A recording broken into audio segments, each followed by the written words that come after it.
BBL is live.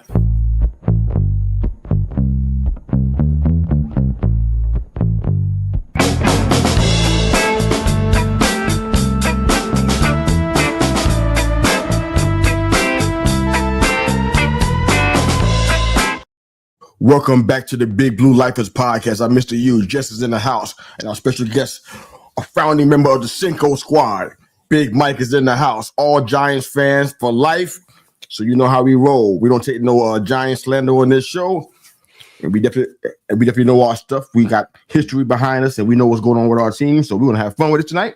Mike, good to have you in the house, brother. How are you, man? You know, I'm doing well. Good to be here. Good to be representing Cinco Squad as the resident Giants fan. And you know what?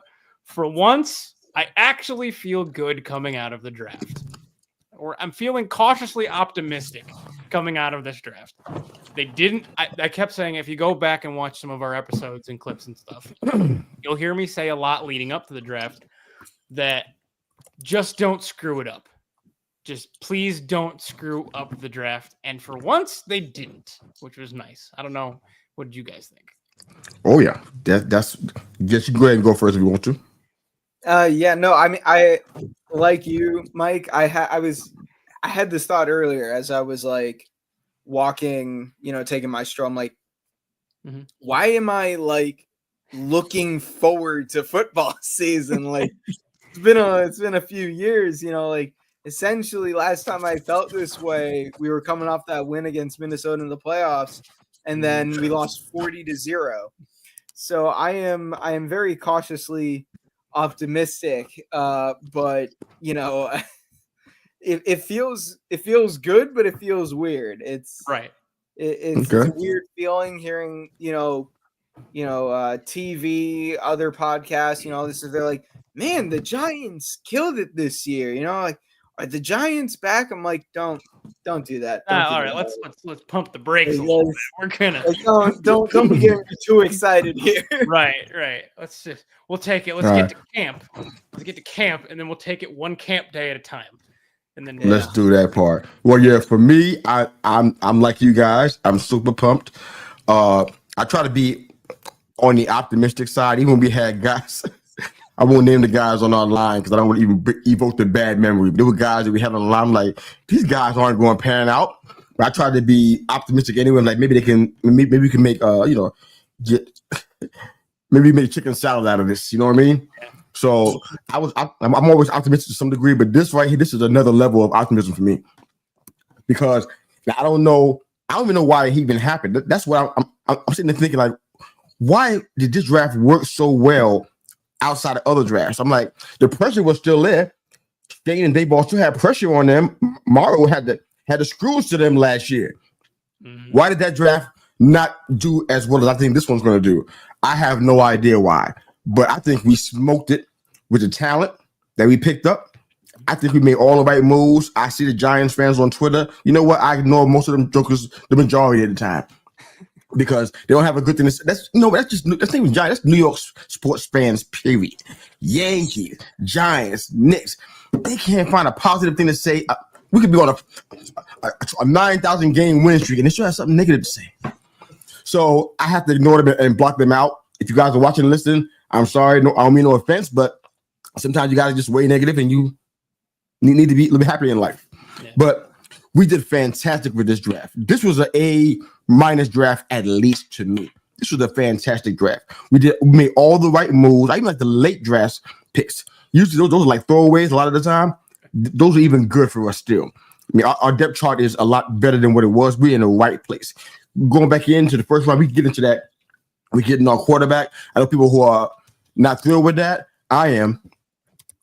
Where I look at who we had and the kind of mentality we have here, he fits very well. But the biggest thing, and I want all of us to talk about this at some point during this episode, we found the reason why, Jess, you're happy and you're excited.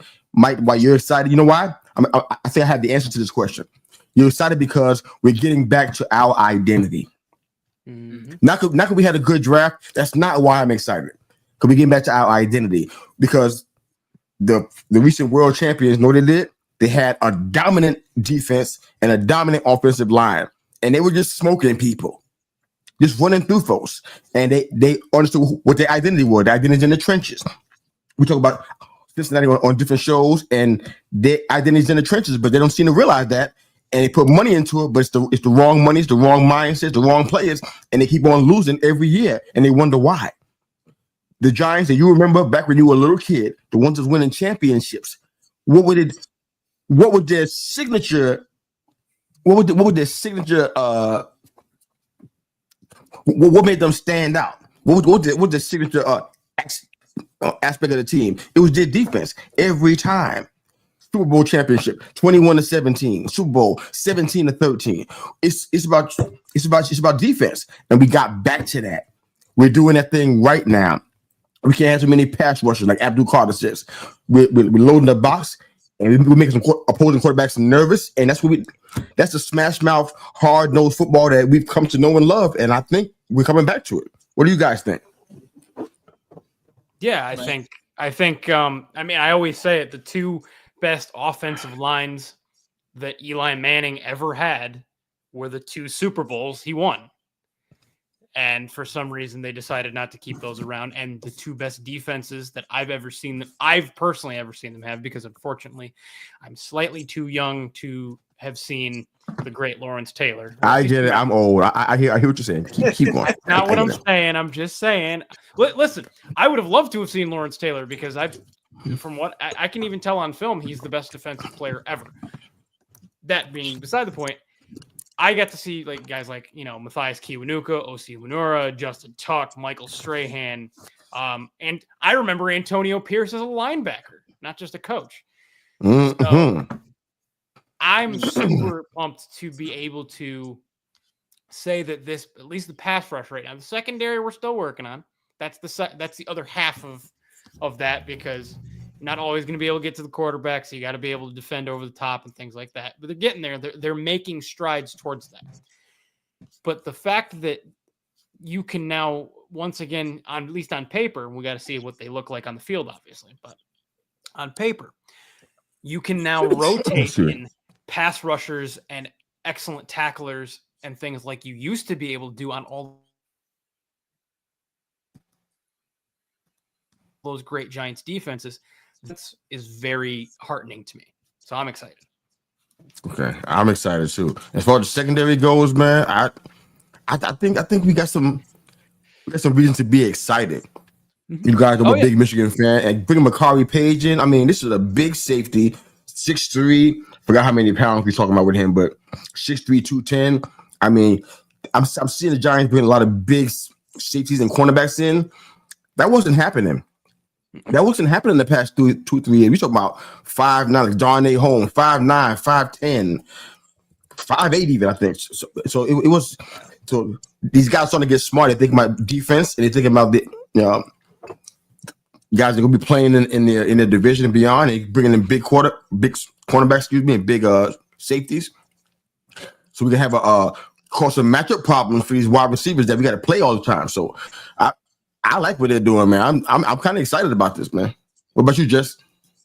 I mean, one of the big things for me that I'm, I guess, excited about is just how young the defense is. Like, I think Bobby Okereke might be the oldest guy on the defense. He's like, what, 28? Something like that. I mean, Dex is 26, 27. Burns is around the same age. Kayvon Abdul. Darius Alexander's a rookie, and he's going to be 25 when I think the season starts, or a bit after the season starts. And he's going to be one of the older guys that we got. Adebo, I think, is 25, 26. Javon Holland, 25, 26. Like, this is going to be a defense. Golson is 27 too. Sorry? Chauncey Golson is 27 too. Yeah, Chauncey Golson, a guy that's going to be a rotational piece, but a strong rotational piece, we think, is not even 30 yet. Like, our offense is older than our defense. But even then, like, the top players on the offense, Andrew Thomas is like 26 to maybe 27. Malik is 21. Tyrone Tracy is like 24, 25. Theo Johnson's like 22. Even like Bellinger's like 23, 24, something like that. Yeah. it's a little bit older with the likes of Russell Wilson, Jameis Winston, but you don't expect those guys to be here long term. Mannert's another guy that we don't expect to be here long time. I think he's the oldest guy or the second oldest guy on the roster behind Russ, is 33. Like, we have a lot of it's not just a lot of pieces. Our core pieces are all young. They're all going to be getting better and aging together. Now, we hope to maximize on the windows of peak Dexter Lawrence, Andrew Thomas, Brian Burns, that, we start succeeding sooner rather than later. But that's why I like so much. Because not only did we address these needs, not only did we, go back to this identity of tough defensive football, even guys like Cam Scatterbo, these are guys that can come in and they can contribute sooner rather than later. Like, Darius Alexander is going to be an impact player, we think, immediately. Even guys like Mbao that we got in the 5th round, offensive lineman. Marcus Bowe? Okay. Yeah, Marcus Bowe. Okay. What did I say? Mbao? I keep forgetting if you pronounce the M or not. Yeah, he doesn't. Now I know. Marcus Bowe. He could be a piece that could step in a pinch. And now I hope so. That would not be ideal, but even if he's I'd not love it though. immediately, that's a 5th round pick. That is. I hope he can. And that's not even touching what Abdul Carter can do for this team. Like, we have these pieces. Now, I think, and this is something I wanted to propose to you, Mike. I want to get your thoughts on this. These were a lot of win now moves. Joe Schoen did as he said he was going to do. He did not break the bank. He didn't trade away a ton of top level assets. So we still have room to build in the near future.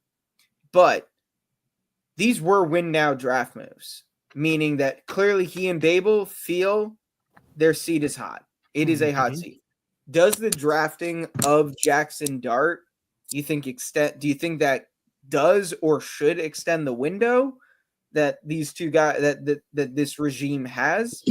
Or do you think it is all dependent on how well they do this year?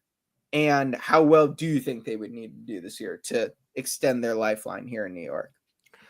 So I think it can. I think it definitely can extend it, because I think there needs to have been a plan laid out to Mara that this is the guy. Because at this point, if I'm putting myself in Mara's shoes, right? Mm-hmm.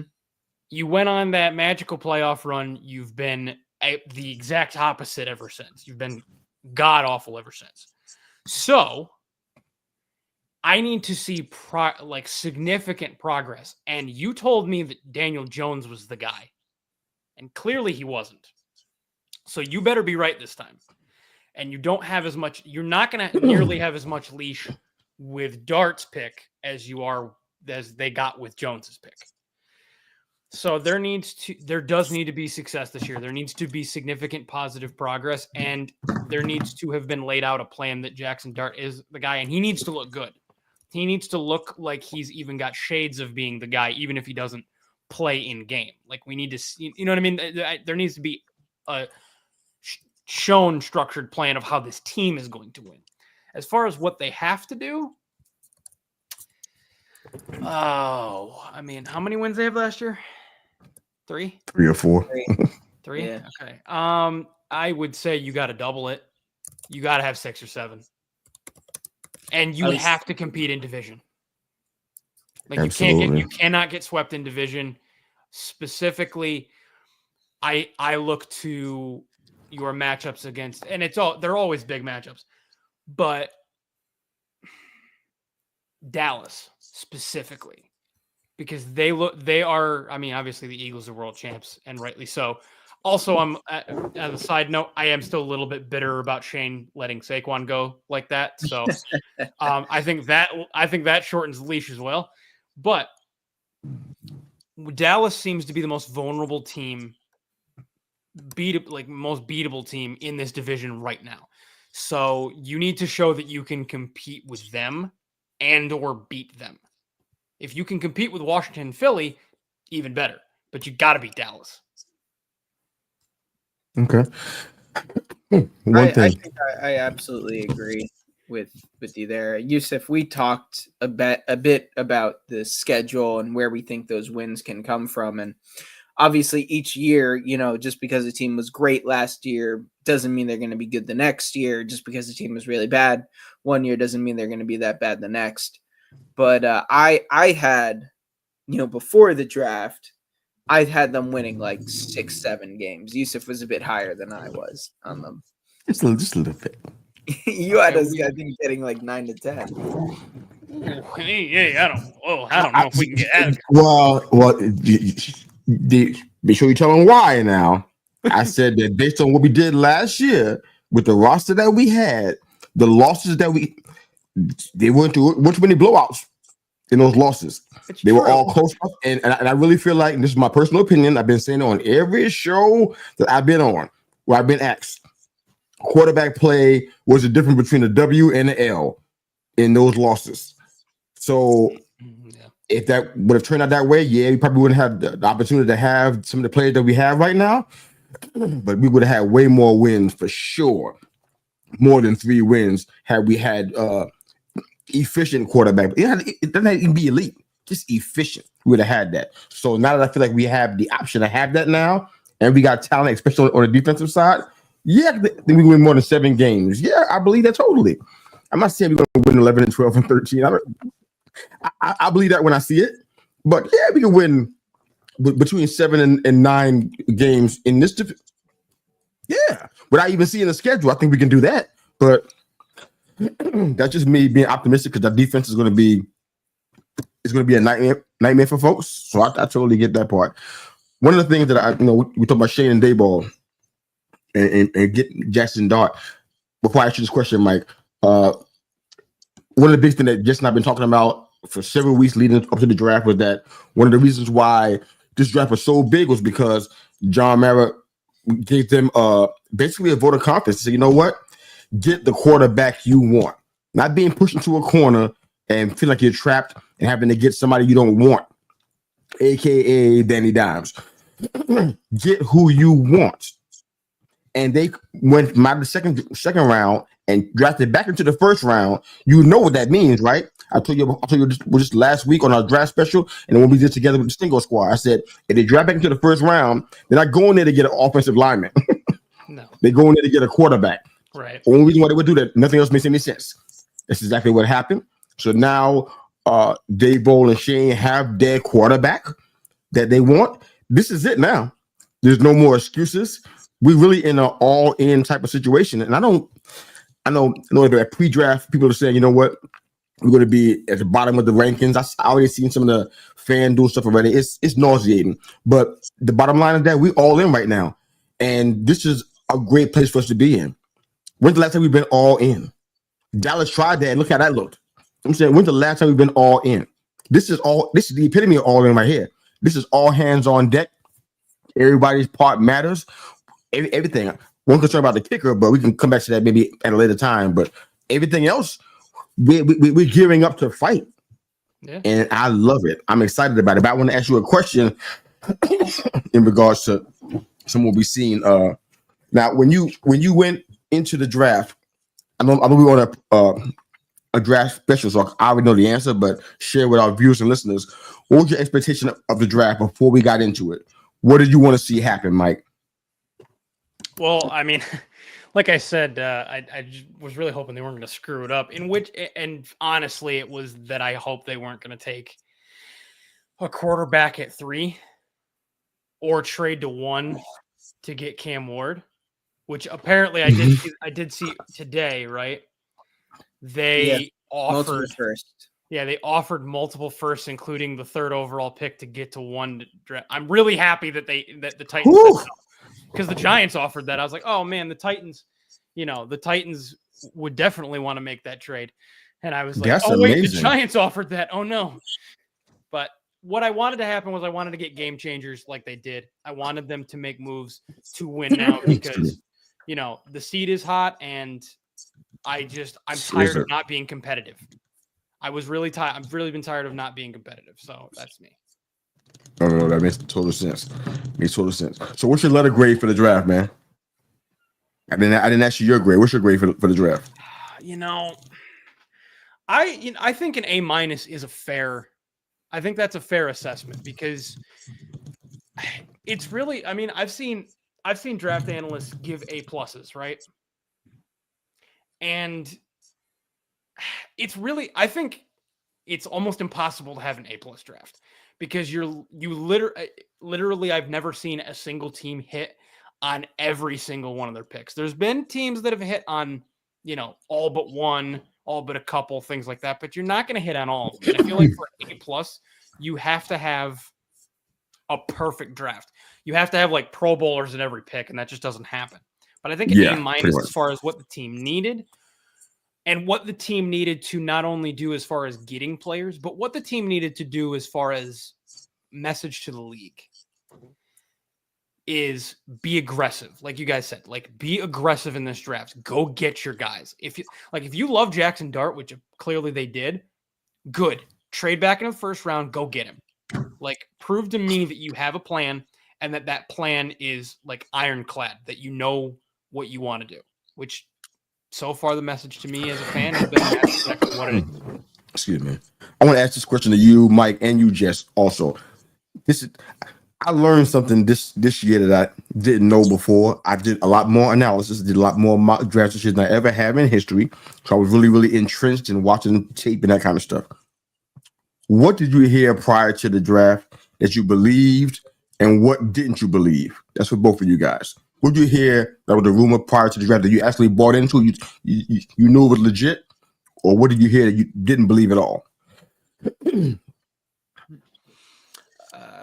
I mean, on my end, what did I believe? I believed what everybody was saying about how Shedeur Sanders' meetings went. Because these things happen where there's rumors about, oh, he's got an ego and he's selfish and things like that. And at first I thought I tried to give the benefit of the doubt to those stories in that, okay, it's Deion Sanders' kid, like he's Primetime's oldest son or oldest in the NFL son. So of course they're going to say that he's, flashy and stuck up and things like that, because some people still think he was a Nepo baby as far as getting the job at, Colorado and things like that. I was like, you know what? Let me just let this kid, I guess I'm old enough now that I can call him a kid. Wow. Let me, yeah, right. Wow.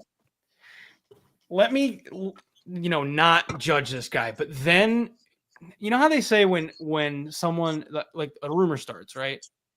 And then so many people are saying it, it's hard to believe. It's hard to not believe it. Oh yeah. And then he fell to the fifth round. And I literally couldn't believe what I was watching. I was like, he was supposed to. First of all, at one point, he was supposed to go to us at 3. Okay, fine. Then he's supposed to go to the Raiders at 5. Okay, or 5 or 6. Okay, he didn't go there. All right, now it's the Saints. And now I was sure at 21 he was going to Pittsburgh. Then they passed on him.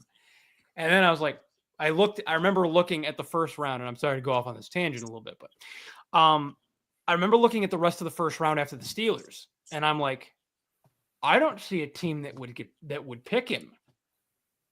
Nobody's trading in, and even when people started trading into the first round, like I was afraid because I didn't want him after all those stories about his meetings and how he wasn't prepared and things like that. Oh yeah, I didn't believe in him, and especially as a first round talent. I didn't believe in any quarterback as first round talent this year. Like I don't even know if Dart is gonna, because he's a project. I think he was the best choice for the Giants, but I don't know if he was a first round talent. But I get it. You got to go get your guy if you think he's your guy, like I said.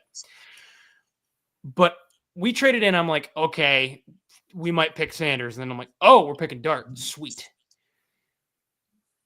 And then no one took him in the second round because I swore he's going to go in Cleveland. Yep, first pick I thought too. Right. Okay. Cleveland didn't pick him with either of the top 5 second-round picks that they had. All right, that's weird. All right, wait, there's the Raiders. Nope, they didn't take him. Okay. All right, there's the Steelers again. Nope, they didn't take him, and they didn't take him, and they didn't take him, and they didn't take him. Six passing. I'm like, what's happening? And I remember I was calling my dad. I kept texting or calling my dad like every hour or 2 hours as the draft, as like the fourth through 7th rounds went on, and I'm like, I called them after round 3. After round 3, it was like 11:30 at night, and before I knew I'd try to catch him before I go to bed. I called. I'm like, "Are you seeing this?" He's like, "No, what happened?" And I'm like, "They're not taking him." So, to bring it back to the question, I'm sorry. Bring it back to the question. That's what I believed that. I eventually believed that some others weren't believing. As far as what I never believed,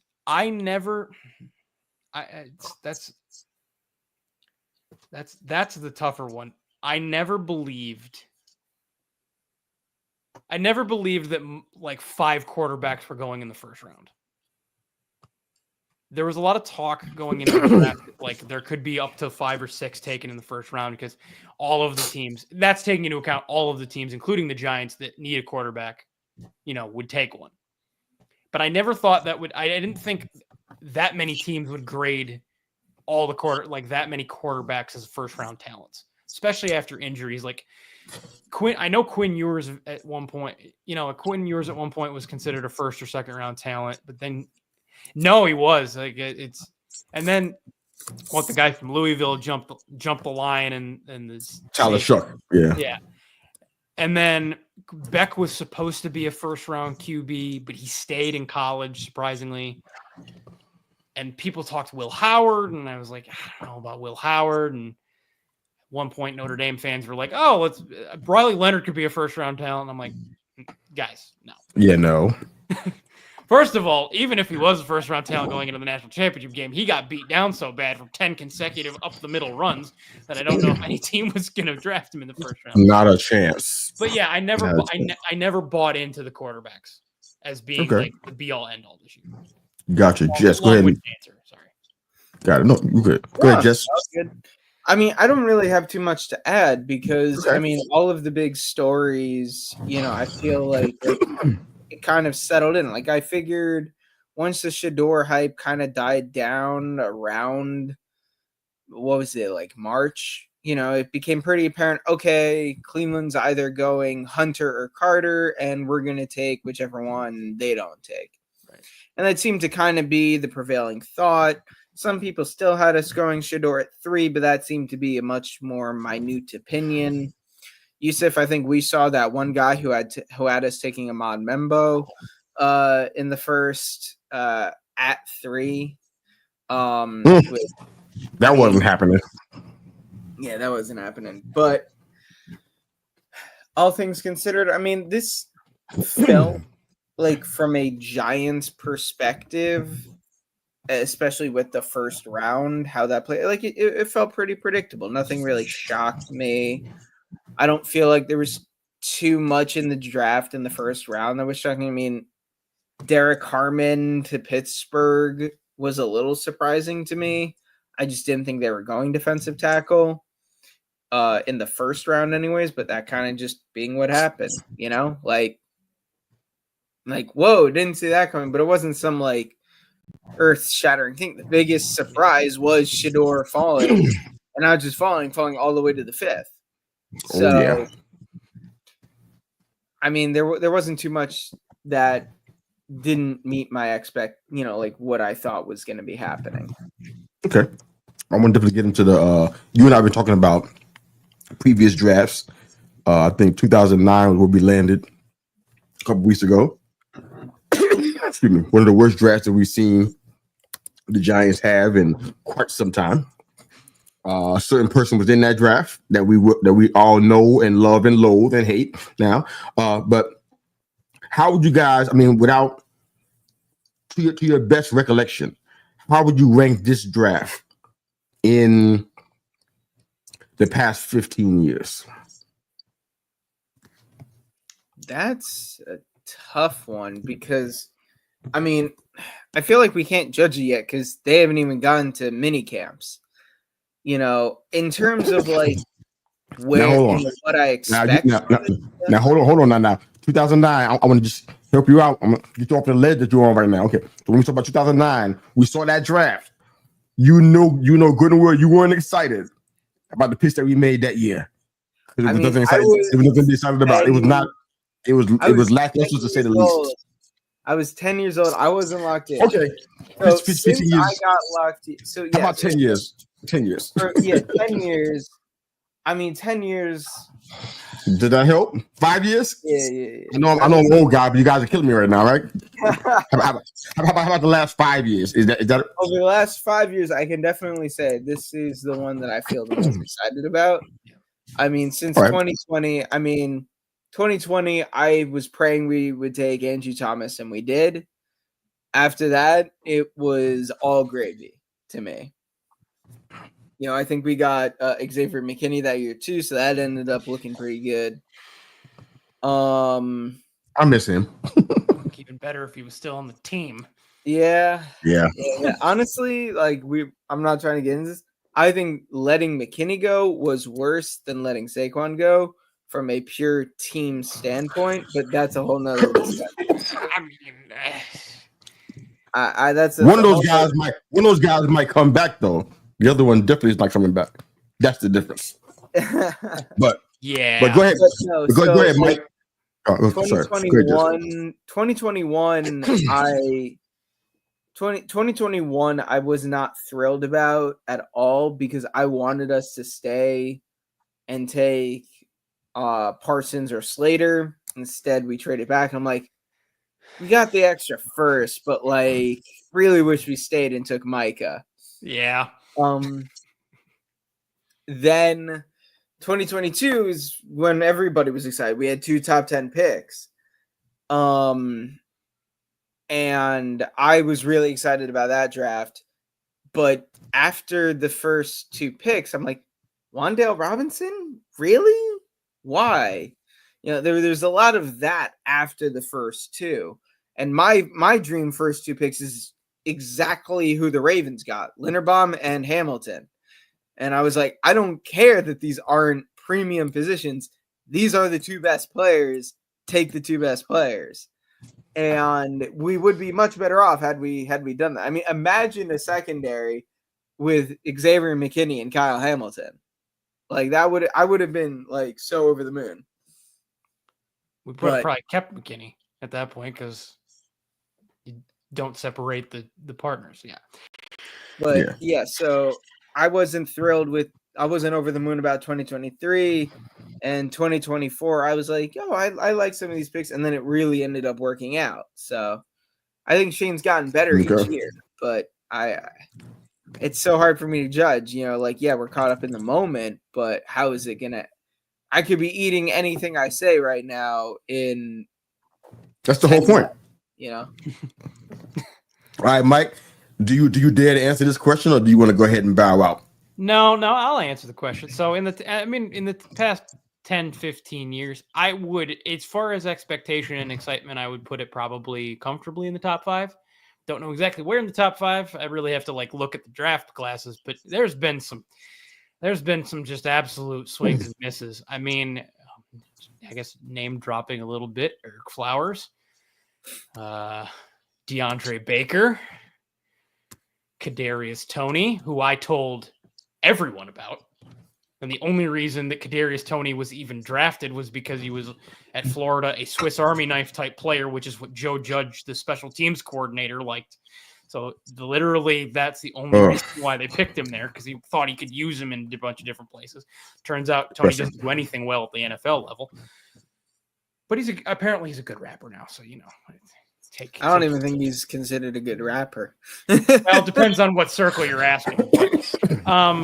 Yeah, I think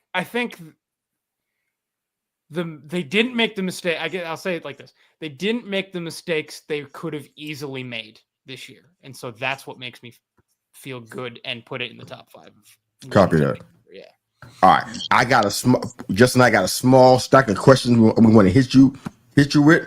So we're gonna try to go as rapid fire as possible because there's still a lot more we want to get into here. So let's do our best with that. What's the singular move that was the one that impressed you the most about Joe Schoen in this draft? What's the one thing? I think he did several things, but it's kind of harder to pick one. What's the one thing? Jess, you can answer this too. What's the one thing that we think Joe Schoen did that cemented this draft as being one of the top 5, like you said, or I think one of the top 2 that I've seen in the past 5 years for sure? So, you go first, Mike. Yeah, for me, it was I'll call it recognizing recent Giants history and what has brought you a championship and realizing that a 2-back set is the way to go and going and jumping on Cam Scatterbo, because I am over the moon excited about that guy because he is a me too workhorse gamer. Is he as big as Brandon Jacobs? Not at all. Most defensive linemen aren't as big as Brandon Jacobs, but I think he can, as far as that power workhorse back that can break tackles, I think he was the best one in the draft. And so you went and got him to put with Tyrone Tracy, who was a revelation for the running game with the Giants last year. So I'm feeling the best about that. Yes, what do you see? For me, it felt like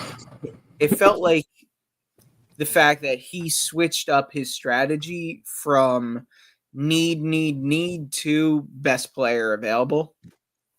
Now, it just so happened that a lot of the best player available is kind of coincided with some needs for us. That's what happens when you're a team with a lot of holes to fill. He didn't force a quarterback at 3.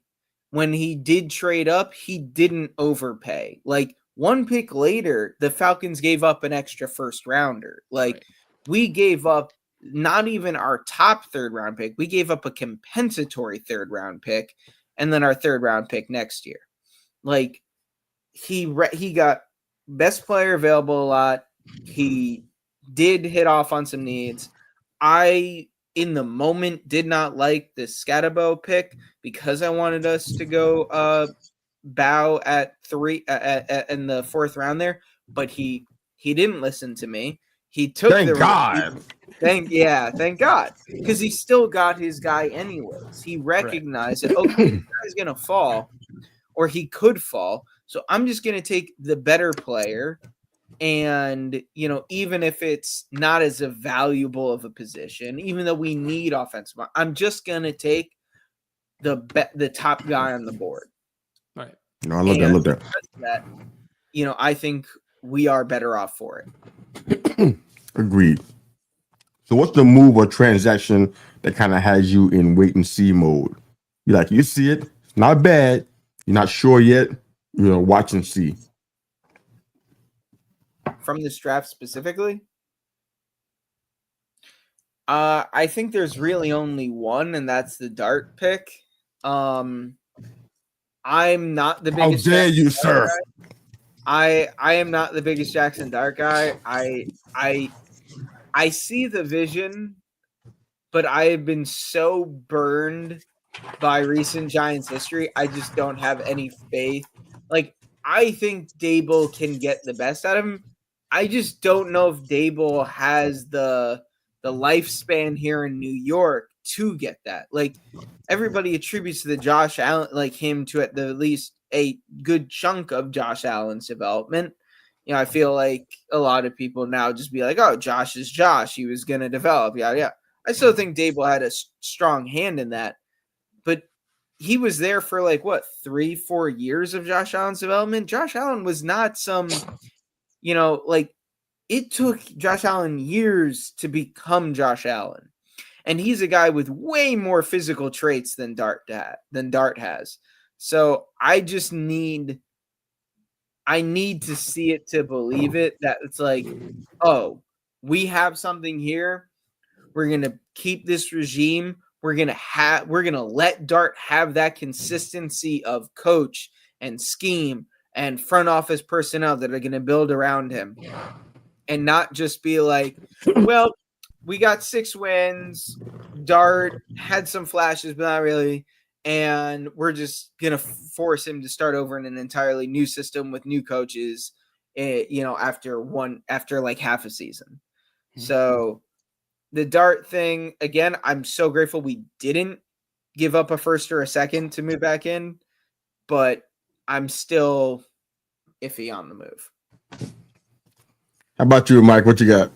I mean, I can't. It is the QB room. I feel going and getting Dart made. I feel like made getting Russ like kind of useless because you're not going to win the Super. I don't think you're going to come close to winning the Super Bowl this year. So 1 year of Russ doesn't necessarily do anything for you other than protect Dart. That's about the only thing that you're doing with that is you're protecting Dart by putting Wilson and Winston above him, and you see if Dart is ready.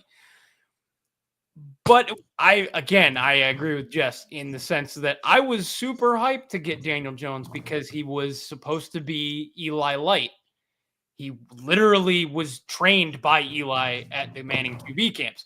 So it was like, oh, guess what? This is Eli that can run. And at first it looked like he might be, and then he wasn't.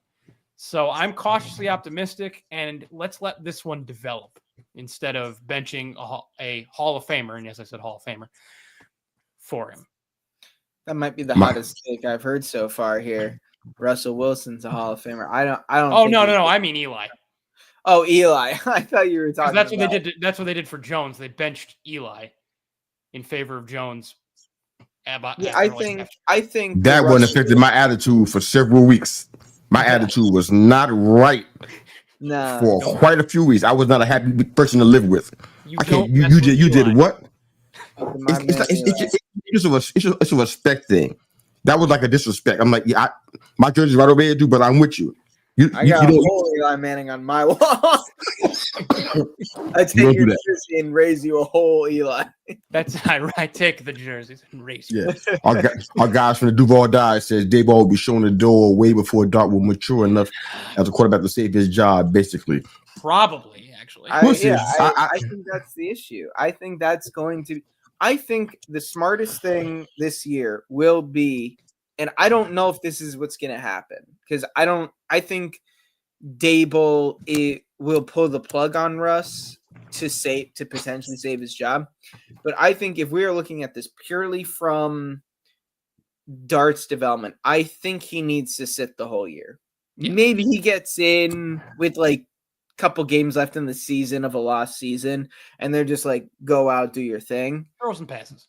Yeah, throw some passes, air it out. Let's see what we got. Essentially what the Chiefs did with Mahomes. Everybody's compares it to the Mahomes thing because Mahomes essentially sat the year, came in, threw had some wow throws, but 2 picks. Went into the offseason, everyone's like, okay, we got some here. And then he comes out and 5,000 yards, 50 touchdowns, MVP, Yeah. Probably should have made the Super Bowl that year. But I think Dart needs to sit for as long as possible, get as comfortable as he can in the scheme. And I do think right now Russell Wilson gives the Giants the best chance to win. And I think that's exactly why Shane and Daboll brought him in. Because Jameis will be fun, but he's going to lose games.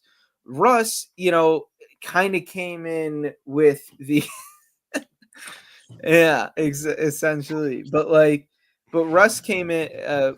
I think they want Russ to do what he did with Pittsburgh. Can you win us 10 games mostly off of the strength of a really strong defense? And I think that's going to be what they're banking on here. But I do think the Giants have better weapons than Pittsburgh did last year. Okay. Well, I think Malik's better than Pickens. I think Slade's a better number 2 than anything Pittsburgh had. I think Tracy and Scatterbo combined are a better running back duo than Najee and Warren because Najee really struggles to see the holes, and it was never an efficient runner. I think the offensive line, when healthy for the Giants, is better than that of Pittsburgh. Pittsburgh definitely has the better tight end room, but but I think the big difference was we'll see about that. We'll see about that. I love me some Theo Johnson. We'll see about that. We'll see about that. He needs to develop. He does need to develop. All right, so I got 2 more questions I want to ask you guys, but one thing, and this is just I'm just throwing it out here. I don't have an answer for it. Maybe you guys don't either. I'm trying to figure out what they're trying to do with the whole Wilson-Watson situation because from what you're saying right now, you would think that if nobody didn't know, nobody had an internet package, you would think that Wilson had the 2 years with the Giants and Winston has 1. That's not what it is. It's the other way around. Wilson has 1 and Winston has 2. Honestly, I haven't been able to figure out why that is yet. So I'm trying to figure out. Okay, there's something I'm missing in all of this stuff. This had nothing to do with Dart, I'm sure, but this is just okay. We know Dart should sit. I agree with that, but he's going to sit, and then Winston's going to be the backup to him. I'm trying to just figure out what the whole MO is here. Well, yeah. So I think this kind of goes into it. This does kind of go into it. So Russ, he's 36. Yep, 37. So might be 37. You're hedging your bets that he might be done being a starting quarterback at some point soon. So you don't want to invest 2 years into a guy that you're going to be overpaying to be a backup if he's not ready to be if he's not starting material anymore. Winston, the thing with Jameis is, so Russ is here so Dart can sit at least a year, right? If Dart needs to learn for 2 years, a la, I believe, Aaron Rodgers,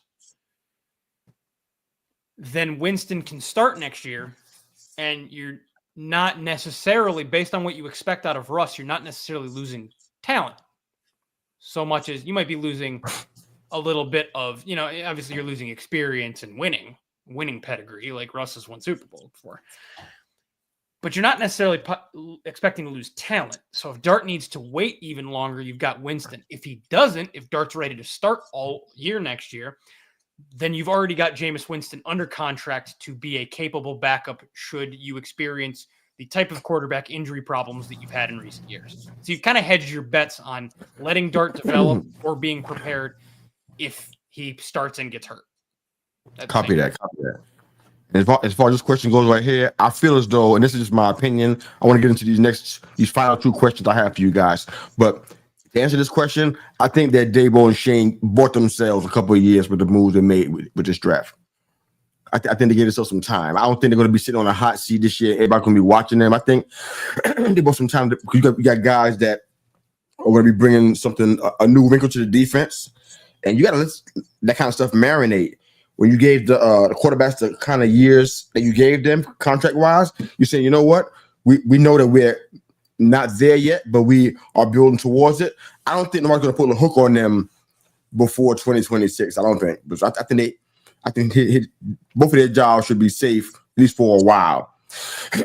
But next question for both of you guys. Mike, you can start first. Yeah. Your lowest point and your highest point as a Giants fan. I know Justin's answer, but I still want him to say it anyways, so everybody else can hear it, all the viewers and listeners. But your lowest and highest point as a Giants fan. Ever? I don't have any Jeopardy music, so you got to work without that. Ever, sir. Okay. Ever. Lowest point. I'm a Giants fan. Lowest point's easy. The Christmas game against the Eagles in, I believe it was 2010. Matt Dodge, the worst Giants punter ever. Miracle at the Meadowlands 2. Yeah. He dropped the ball also. Let's just also point out the fact that Deshaun Jackson dropped the ball before he made that run back, and they still couldn't tackle him because for some reason the whole punt coverage went like that. And he just went up the middle because I'm literally having flashbacks right now. Yeah, I don't know if I want to. I love it. Keep your comments short. Keep your comments short so we don't have anxiety we don't need, because I'm already feeling something already. Yeah, so that you all remember that moment. Highest point. I mean, the highest point was for me as a Giants fan had to be the first of the 2 Super Bowls that I've seen, the 07-08 one, because I would have been, and I got to do quick math here, I would have been 12, 13 at the time. Yeah, I think I just turned 13. No, I may have just turned 12 actually. But anyway, so I'm young and really this is where I've really started to get into, full football and understanding how the NFL works and how rosters are built and everybody memorizing everybody on the team and things like that. And so being that that's like the first real winning team for football that I was ever fully invested in was awesome. And I remember I was at my dad's friend's house. They were having a Super Bowl party, and he brought me with him. And they were all sitting in the living room. I think they were playing poker and stuff. But I was running through the kitchen as the highs and lows of that game kept occurring, just tearing up and throwing myself on the floor. And I'm like, I don't know what to do. What is it? What are these feelings? I don't know why I was like just caring so much. And then they won, and I was super happy, and we all celebrated. So yeah, that's vivid memory. I have vivid memories of that as a kid. So that had to be the highest moment. Okay. Yeah. Jess. For me, it's both, because my first football memory was not being allowed to, because I was 8 at the time of that first Super Bowl run with Eli, and I wasn't allowed to stay up to watch the second half of the Green Bay game. Wow. So, but then I went to family friend's house for the Super Bowl, and we watched the game. I didn't fully understand it, but I knew we won. We were world champions.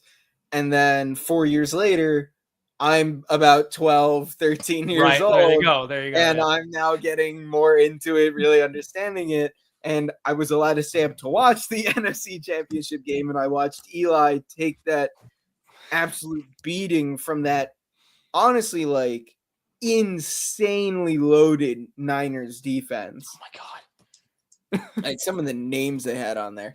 And then we went off, and this time not only did I get to see David Tyree's catch, I got to see the Manningham throw.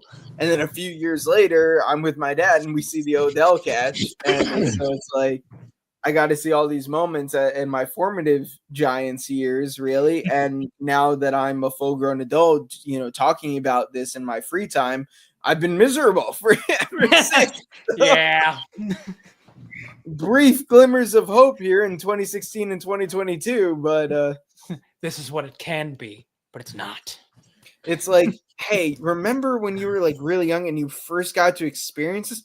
What if you never got that feeling again? Never. Oh, you thought this team was going to win things? No. I'm giving you that taste when you're young so you can chase that high and never reach it. Never get it. The highs. All right. True lock games, beating the Colts to ruin your draft selection spot. All right, you got to bring me down. Let's keep going now. You bring me down. Come on. Let's stay up.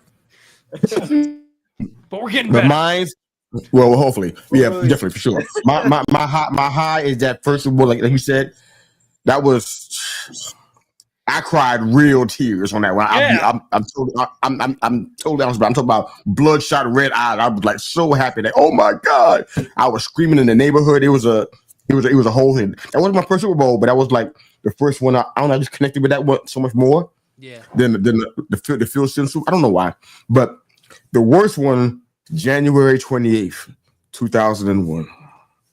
Oh. I had to leave. I left New York probably 5 years prior, moved to South Carolina. So I was already having in my feelings about, okay, you know what? The New York things that I'm accustomed to, I can't do anymore. I can't have New York pizza. I can't have the dirty water hot dog. I can't do stuff on the pier. I can't go to South Street Seaport. I can't do none of that stuff no more, right? So can't go to Giants, all that kind of stuff. So I'm already having some feelings of homesickness and that kind of stuff. So our team is in the Super Bowl against the Ravens, 2001. Damn. Only problem was they forgot to show up. And the Ravens. And they got bludgeoned. I'm like, it was like bludgeoning a baby seal. It was awful. I'm like, oh my God. Be merciful. Yeah, they were. So that was it. I'm keeping it short because we got a question. I got one more question for you guys before we get into that. So, last question. Think about this one. We'll give you some time to think about it, and we'll jump on to this other question first. But you get one rewind for all time in Giants history. One thing that you can change that it happened, you can make it not happen anymore. Whether it's a draft pick, whether it's a play in a game, think about it because I know that's going to be lot of years to go back and think about. I'll pull up our viewers' question first to give you time to think about it. So I'm being merciful. You're welcome. All right. So who are your favorite and least Giants draft picks in this class? For me, while you guys are thinking about it, one of my favorites, and it's not the number one, but what we did with that 65th pick, Darius Alexander, that's going to be something that we're going to be talking about for years. That was a really, really good pick for us. Excuse me. I love his game. I mean, I wouldn't go and call him a tackling machine, but he's definitely competent at doing that, and it improved over the years. I mean, he's he had a little bit of a rocket, a little bit. Pass breakups, man. Sacks. I mean, he can rush the passer. I mean, having him out there with guys like Abdul Carter and Kayvon and Burns, my God, we got meat monsters. We got meat monsters out there. Just so that pick right there. Here, the backup what you're saying, Yusuf. Darius Alexander, 4th highest pressure rate of all defensive tackles in this year's class. Wow. Top 4 or top 5. I mean, make that. And honestly, I can say something good about every single one. Even Corey Black, the last pick, 246. I saw some of his tape. He's a big kid, and he's a ball hawk, and he likes hitting people.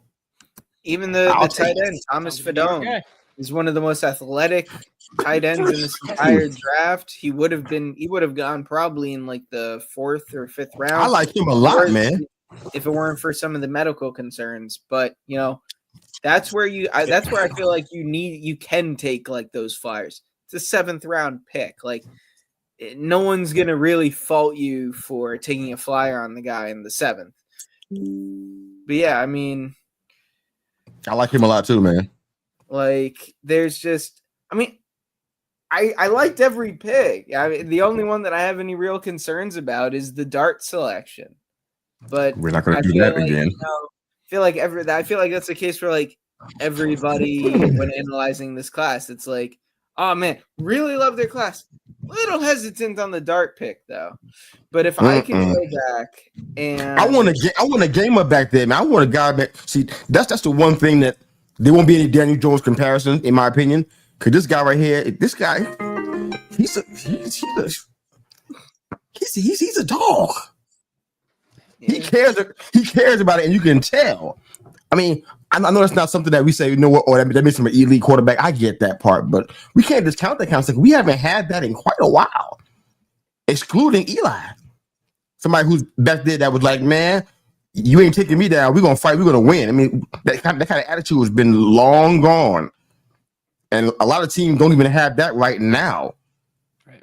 If he got a whole bunch of heart and made some bad mistakes or whatever, I'd rather have that than have somebody who just don't seem to care, but they got a fantastic arm. I mean, I can name some folks, but I'll be insulting a lot of people who I like.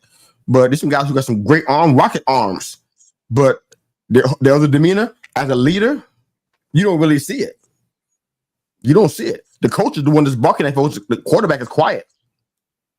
So this guy right here, I like what I see so far. Check out that Gruden camp when he had the interview. Check it out. Yeah. Are you guys? Plenty of time. Yeah. Plenty of time to answer the question. Yeah. All right. For your question there, Yusuf, if I could go back and change one thing, I mean, I've got 2 answers here. One I kind of mentioned. Keep them short, sir.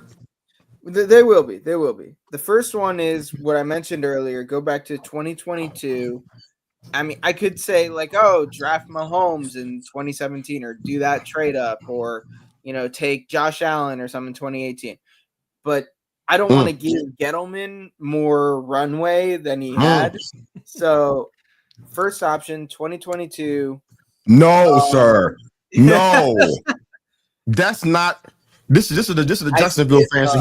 No, man. That's my brother, and I love him. But you are so wrong on this, man. No, don't put sir. that on us. Don't. Minshew Minute, I can see it, but I'm hoping for so much more, much better than Gardner Minshew. But yeah, I would go back to 2022 and take Linderbaum and Hamilton in the first. and then probably, switch some other picks up. Obviously, if you go back, you can just look at who are the best players in every round. But I would have done Linderbaum and Hamilton, and then go even further back. Go to that club with plaques and make sure he doesn't shoot himself in the foot. Yeah. Like that's I think the big one here. Yeah. Make All sure right, that 08 team gets its run, because that team was winning it all that year. I think so too. Go ahead, Mikey. Okay, so to answer the favorite and least favorite picks question, that it's true that I like the whole class. I think Fedone is probably the one that I like the least, only because of the medical concerns, and it's not necessarily a position you needed, being that you believe in Theo Johnson, and I still believe in Daniel Bellinger as an NFL tight end on this team. So you didn't necessarily need to make that pick, but that's just kind of being nitpicky with it, because I do like all the picks. It's just if there was one, if you told me you can undo one of them, that would be the one. My favorite is Cam. I was hoping and praying that he was going to fall to them and that they would actually take him, and they did, which I was very happy about. I'm very hyped to have him on the team. Same. And I will keep it as brief as I can in the sense of this. If I'm going back in time, all I'll say is someone tackled Deshaun Jackson. I've already gone on long enough about that. I will just leave that there. Ending on that note, huh? Yeah, we have to. Please, someone. I don't care who it is. Coughlin, get out there. Coughlin, get out there. You know what? Perry Fuel, you were defensive coordinator. Go play defense. I think he was DC at that point. Anyway, but yeah, somebody. I love it. Mike, it's been a pleasure to have you on, brother. Great to have. Please don't let it be the last time you come on, brother. Of course.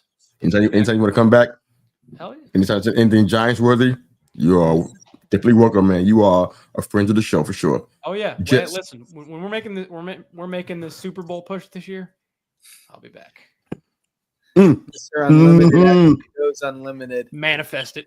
Speaking to existence. I love it. Well, guys, it's been fun. We are out of here. Big Blue for life. Never going to change. Love you guys.